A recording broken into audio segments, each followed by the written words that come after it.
యోగాతో బరువు తగ్గటం సులభం కేవలం 21 రోజుల్లో.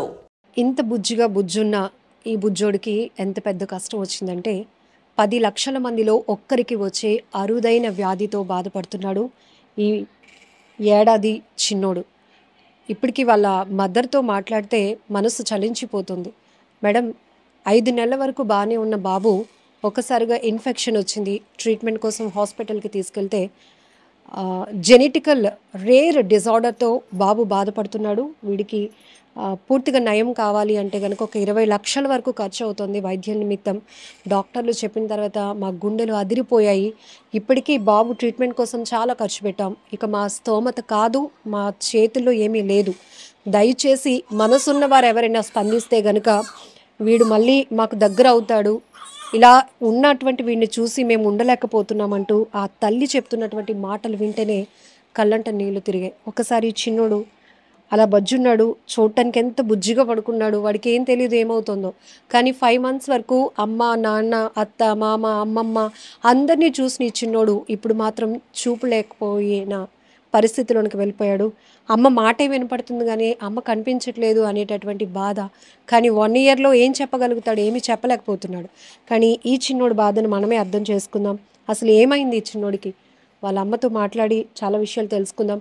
దయచేసి 2 చేతులు జోడించి మేము కూడా వేడుకుంటున్నాం.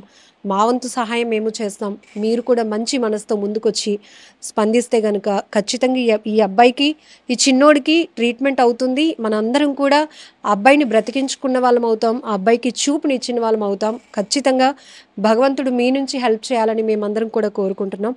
ఒకసారి వాళ్ళ తల్లితో మాట్లాడి అసలు ఏమైంది అడిగి తెలుసుకుందాం. ఎందుకంటే ఇంత చిన్న వయసులో ఈ హాస్పిటల్ ఇవన్నీ చాలా ఇబ్బందిగా ఉంది. చూడ్డానికే అసలు మనసు చలించిపోతుంది. ఏంటి అసలు ఇంత కష్టం ఏంటి? అందులోనూ 10 లక్షల మందిలో ఒక్కరికి వచ్చే అరుదైన వ్యాధి ఈ చిన్నోడికి రావడం ఏంటి? అసలు ఇంకా ఏం చెప్పాలో కూడా మాటల్లో అర్థం కావటం లేదు. అసలు డాక్టర్లు ఏం చెప్పారు ఆ విషయం తెలుసుకుందాం. బాబు పుట్టడం అయితే బాగానే పుట్టాడు మేడం. హెల్తీగానే పుట్టాడు. 3.5 kg పుట్టాడు. పుట్టిన ఒక 5 daysకి అలా 20,000కి వచ్చేసినాయి మేడం ప్లేట్లెట్స్. సో ఎమర్జెన్సీ అనగానే మేము లోటస్ హాస్పిటల్కి పట్టుకెళ్ళి ట్రీట్మెంట్ చేయించాము.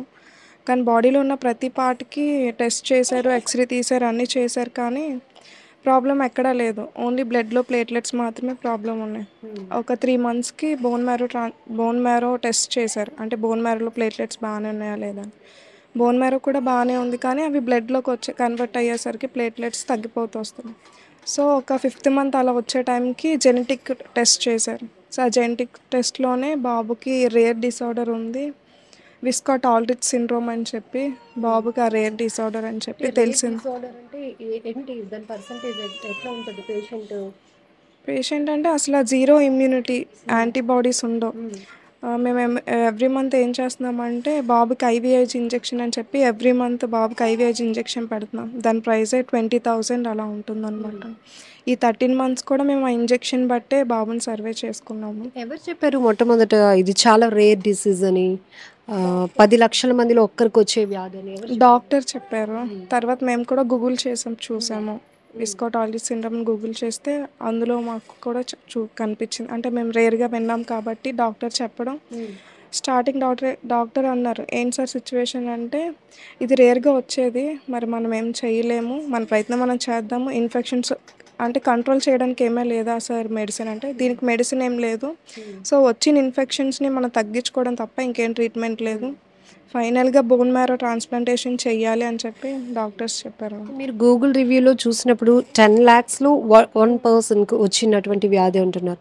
రికవరీ ఛాన్స్ కానీ దాని ఫీడ్బ్యాక్ కూడా ఏమైనా చూసుకున్నారా? ఏం లేదు మేడం, బోన్ మ్యారో మాత్రమే ఉంది. బోన్ మ్యారో అనే చూసాము. ఇప్పటికి ఎంత ఖర్చు పెట్టున్నారు? 13 lakhs వరకు మేము ఖర్చు పెట్టాం మేడం. హౌస్ సేల్ చేసాం, నా దగ్గర ఉన్న గోల్డ్ అంతా అమ్మేసాం.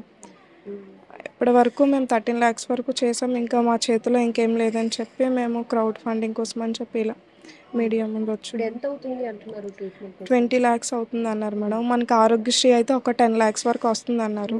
సో ఆఫ్టర్ బోన్ మ్యారో కూడా బాబుకి ఏంటంటే కాంప్లికేషన్స్ ఎక్కువ వస్తాయని చెప్పారు. ఆ టెస్ట్లు కూడా చేసే హెచ్ఎల్ఏ మ్యాచింగ్ అని ఇలా చాలా టెస్ట్లు ఉన్నాయి బాబుకి. ఫస్ట్ బాబు డోనర్ పెద్ద అబ్బాయి అనుకున్నాము. సో వాడు రిజెక్ట్ అయిపోయాడు కొన్ని టెస్టుల తర్వాత.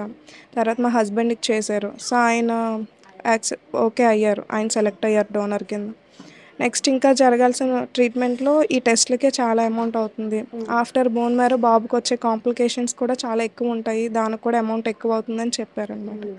సో, దానికి కూడా 5-6 లాక్స్ వరకు అవుతుంది అన్నారు. సో, మనకి ఆరోగ్యశ్రీ ఒక 10 లాక్స్ వచ్చినా కూడా మనం ఒక 15, 16 చేతిలో పట్టుకోవాలి మేడం.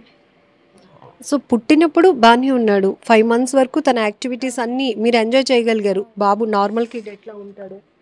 అందరిలాగే ఉన్నాడు. ఎలాంటి ఇన్ఫెక్షన్స్ వచ్చినా, ఏమొచ్చినా హెల్తీగా తినేసేవాడు. చాలా చక్కగున్నాడు. ఎప్పుడైతే విజన్ లాస్ అయ్యి ఇంకా ఆఫ్టర్ 5 మంత్స్ మీరు అదెలా ఐడెంటిఫై చేశారు? విజన్ లాస్ అయింది అంటే తనేమైనా ఇచ్చింగ్ లాంటిది కళ్ళకొచ్చిందా? చూడలేకపోతున్నాడు. మీకు ఎలా ఐడెంటిఫై చేశారు? వాడు చూడటానికి బాగానే ఉండేవాడు మేడం. ఎక్కువ అలా పడుకునే ఉండేవాడు. డే అండ్ నైట్ పడుకొని ఉంటే ఓకే పడుకుంటున్నాడు, మత్తుకుంటున్నాడేమో అనుకున్నాము. 31st నైట్ అందరూ చర్చ్‌కి వెళ్ళిపోయారు.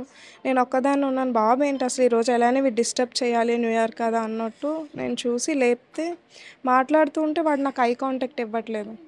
ఏంటి ఐ కాంటాక్ట్ ఇవ్వట్లేదు నేను పిలుస్తూ ఉంటే ఇలా ఇలా పైకి కళ్ళు ఎత్తుతూ ఉంటే నాకు అర్థమైంది ఏదో కొంచెం తేడాగా ఉందని చెప్పి ఫ్లాష్ ఆన్ చేసి మొబైల్ ఫ్లాష్ ఆన్ చేస్తే చాలాసేపు ఉంచినా కూడా వాడు ఐ బ్లింక్ చేయలేదు. ఇంకా వెంటనే ఆ న్యూ ఇయర్ రోజే మేము డాక్టర్కి వచ్చి చెప్పాము. సార్ ఇలా ఉంది కండిషన్ అంటే వెంటనే ఎల్వి ప్రసాద్ నుంచి డాక్టర్స్ వచ్చి అప్పటికి మీరు గమనించలేదు. ఏదో మత్తుగా పడుకుంటున్నాడు. ఒక 1 వీక్ నుంచి మత్తుగా పడుకొని ఉన్నాడని చెప్పి మేము అనుకున్నాం. కానీ ఆ 30 అంటే జనరల్‌గా పిల్లల నీడ్స్ ఉంటాయి. యాడ్ అవ్వటం గానీ, ఇట్లా పాకుతూ రావటం అంటే మనం అక్కడ ఉన్నామనుకోండి అట్లా రావటం ఏమి చేయలేదు. ఇప్పుడు బాబుకి యాక్టివిటీస్ ఏం లేవు మేడం. జస్ట్ ఆకలేస్తే ఏడుస్తాడు. మనం ఫీడ్ ఇస్తాం అంతవరకే తప్ప కూర్చుంటాడు. పడుకున్న పొజిషన్ నుంచి కూర్చోడానికి వస్తాడు తప్ప పాకరడము, నడవడం, నించోవడం అవేమీ లేవు. బేబీ గ్రోత్ కూడా ఒక 5th మంత్ వరకు 7 కేజీస్ వరకు వచ్చాడు. ఇంక అప్పటి నుంచి ఇంకా బేబీ గ్రోత్ కూడా లేదు. ఇప్పుడు ఎంత ఏజ్? ఇప్పుడు 13 మంత్స్ కంప్లీట్ అయ్యి 14th మంత్ వచ్చింది. ఈ ఏజ్‌కి అయితే నుంచోవడం, నడవడం, పాకరడం ఉంటుంది. కానీ బాబు మాత్రం అలాంటిదేం లేదు.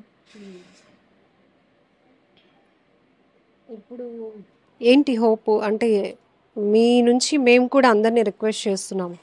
ఎందుకంటే ఆరోగ్యశ్రీ కవర్ అయినా కూడా ఇంకా నెక్స్ట్ వచ్చే కాంప్లికేషన్స్ విషయంలో కావచ్చు, ఫర్దర్‌గా ఇంకా ఏజ్ కూడా చాలా చిన్నది 14 మంత్సే కాబట్టి ఇంకా మిగతా వాటికి కూడా మీరు సిద్ధపడి ఉండాల్సినటువంటి పరిస్థితి.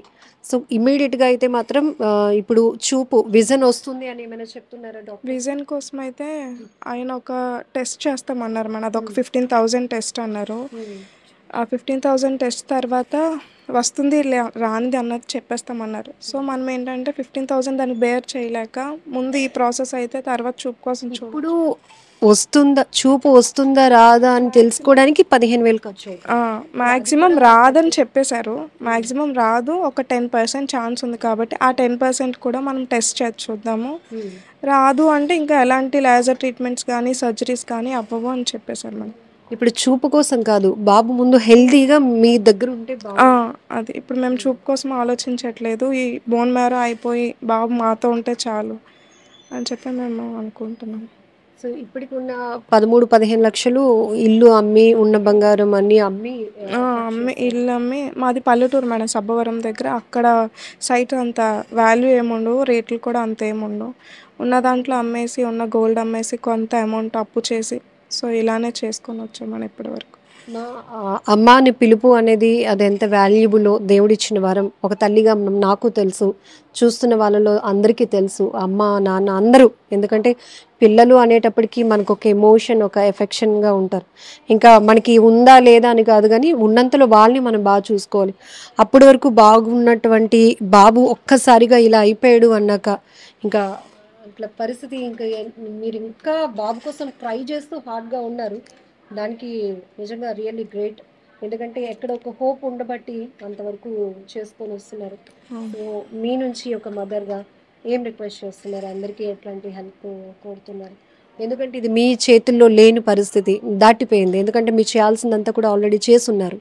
సో, దీని నుంచి ఇంకా బాబు యాక్టివిటీ అంతా ఇలా సెలైన్ ఎక్కించి ఇప్పుడు ఇన్ఫెక్షన్స్ తరచుగా వచ్చేస్తాయి మేడం. ఇప్పుడు జస్ట్ ఫీవర్ అనుకున్నాము. ఫీవర్ కాస్త టెస్ట్ చేసి చూస్తే సిఆర్పి ఇన్ఫెక్షన్ పాజిటివ్ వచ్చింది అన్నమాట. ఇంకా తరచుగా ఇలానే ఇన్ఫెక్షన్స్ ఎప్పటికప్పుడు మేము మంత్లీ వన్స్ అయినా ఇలా అడ్మిట్ అయ్యి, అంటే నార్మల్గా ఏమొచ్చినా నార్మల్ ఫీవర్ వస్తే వేరే పిల్లలకైతే సిరప్ పడితే తగ్గిపోద్ది, వీడికి అలా తగ్గదనమాట.